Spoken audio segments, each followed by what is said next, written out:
La dette publique, encore et toujours la dette publique. Il faut moins de dette publique. Dette publique, dette publique, dette publique. Oui, on a compris. Mais en effet, il y a de quoi la prendre au sérieux, cette fameuse dette publique. Son impact est mondial, et rares sont les pays qui ne sont pas sévèrement touchés. La preuve, la dette publique mondiale n'a cessé d'exploser au cours de ces dernières décennies. Mais pourquoi autant de dettes? Que faudrait-il faire? Il faut moins de dépenses publiques. Plus de compétitivité, un plan d'austérité, tout privatiser. Oula, doucement, vous en êtes bien sûr? Déjà, comment expliquez-vous que autant de pays soient endettés à ce point-là? C'est bizarre quand même. Et pourquoi ne parlez-vous pas du système des réserves fractionnaires? De la création monétaire par le crédit? Ou de l'article 123 du traité de Lisbonne? Il me semble que c'est important. Hein, quoi? Hein? Je vois, vous ne savez pas ce que c'est. Eh bien, dans ce cas-là, il va falloir que je vous explique.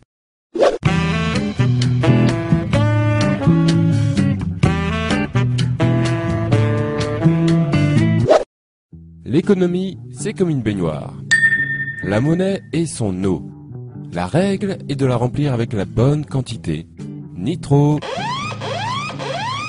ni pas assez.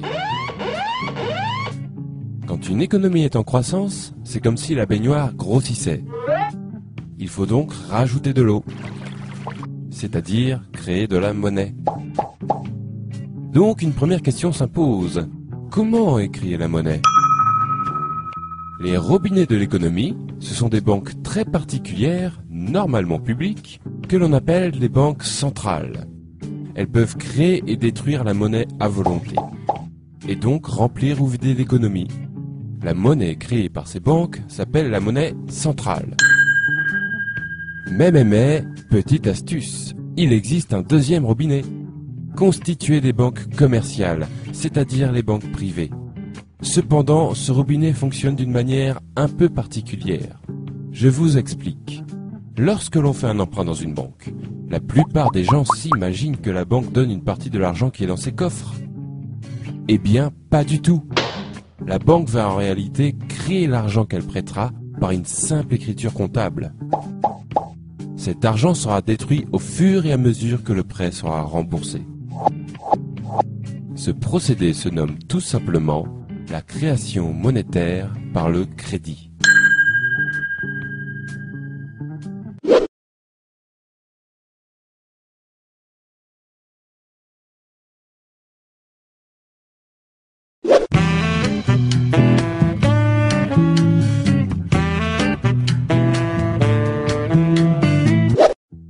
Pour savoir lequel de ces deux robinets coule le plus fort, il faut connaître les règles qui permettent de les tourner. Première règle, l'article 123 du traité de Lisbonne. Il fut un temps où les États se finançaient auprès de leur banque centrale et faisaient donc couler le premier robinet. Autrement dit, les banques centrales créaient l'argent dont les États avaient besoin pour combler leur déficit. Ce que l'on appelle aussi faire tourner la planche à billets. Mais l'abus de cette pratique à des fins généralement électorales provoquait par moments une inflation importante. C'est pourquoi, depuis les années 70, influencés par le monde financier, les États s'interdirent le recours aux banques centrales. Cette interdiction existe toujours et est aujourd'hui visible dans le traité de Lisbonne, signé par tous les membres de l'Union européenne sous l'article 123. Les États ne peuvent donc plus faire couler le premier robinet. Ils utilisent alors le second. Cela veut dire que pour combler leur déficit, les États font désormais des emprunts auprès du marché financier, et plus particulièrement auprès des banques commerciales. Deuxième règle, les réserves fractionnaires. Tout comme les États, les ménages et les entreprises font aussi leurs emprunts auprès du marché financier. Cela garantit alors pour les banques commerciales beaucoup d'argent à prêter en perspective. Mais disposent-elles de suffisamment de fonds pour cela? A priori oui, car comme nous l'avons vu, les banques commerciales créent l'argent qu'on leur emprunte. Mais il existe une limite, que l'on appelle le taux de réserve. La création ne peut avoir lieu que si la banque possède une certaine quantité de monnaie centrale. Cependant, cette limite est franchement souple, puisque, au final, les banques commerciales peuvent créer et prêter plus de 6 fois ce qu'elles possèdent en monnaie centrale.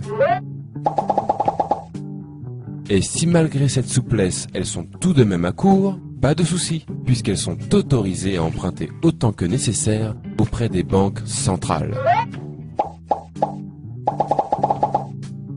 Cela laisse donc pas mal de liberté au second robinet. Ce système plutôt méconnu s'appelle le système des réserves fractionnaires. Il est pourtant répandu dans le monde entier.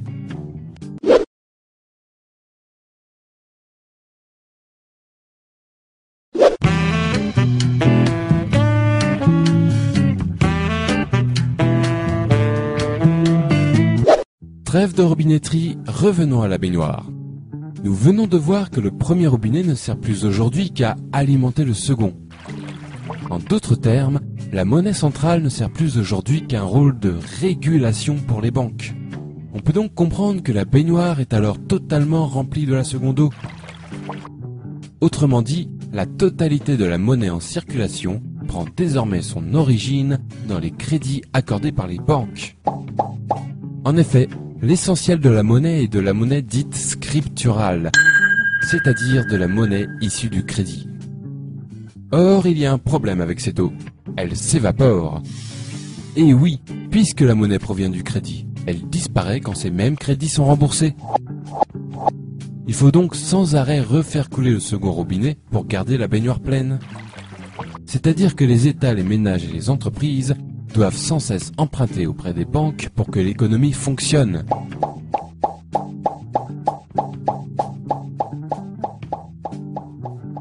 Deuxième problème, cette eau coûte très cher. En effet, les crédits accordés par les banques s'accompagnent d'un taux d'intérêt servant à rémunérer la banque. Il faut par conséquent payer perpétuellement des intérêts sur cette monnaie scripturale qui remplit l'économie. Et je peux vous le dire, cela représente un sacré pactole pour les banques et leurs créanciers. Et un sacré manque à gagner pour tous les autres. On va voir combien ces fameux intérêts peuvent coûter avec un exemple concret. L'énorme dette publique française. Respectant les règles qui ont été décrites, l'État français ne fait plus appel à sa banque centrale et paye donc des intérêts depuis 1973. Lorsque l'on somme ce qui a été payé en intérêts seul depuis cette date, on obtient le nombre remarquable de 1400 milliards d'euros. Pourquoi remarquable ? Parce qu'il est très proche d'une autre somme, la dette publique française actuelle, qui a augmenté sur cette même période de 1350 milliards d'euros. En clair, ce qui fait grossir la dette, ce sont tout simplement les intérêts de cette même dette. Et n'oublions pas qu'il ne s'agit ici que de la dette publique. La dette des entreprises commerciales françaises, par exemple, elle, est aujourd'hui de 7000 milliards d'euros. Les raisons d'un tel florilège de dettes publiques et privées partout dans le monde sont maintenant plus claires. En effet, une grande partie des pays de la planète baignent dans le même bain, à devoir faire des emprunts et payer des intérêts pour faire fonctionner leur économie. Pour rembourser ces emprunts et ces intérêts, il faut faire d'autres emprunts plus importants, qui amèneront d'autres intérêts plus importants aussi. On aboutit donc de cette manière à une dette qui se nourrit d'elle-même, et grossit, grossit, grossit, inévitablement.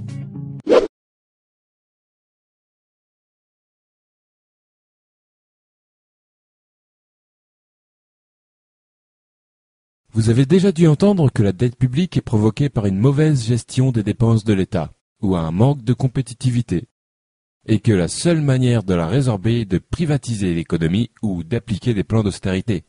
Eh bien, sachez que ce sont des conneries.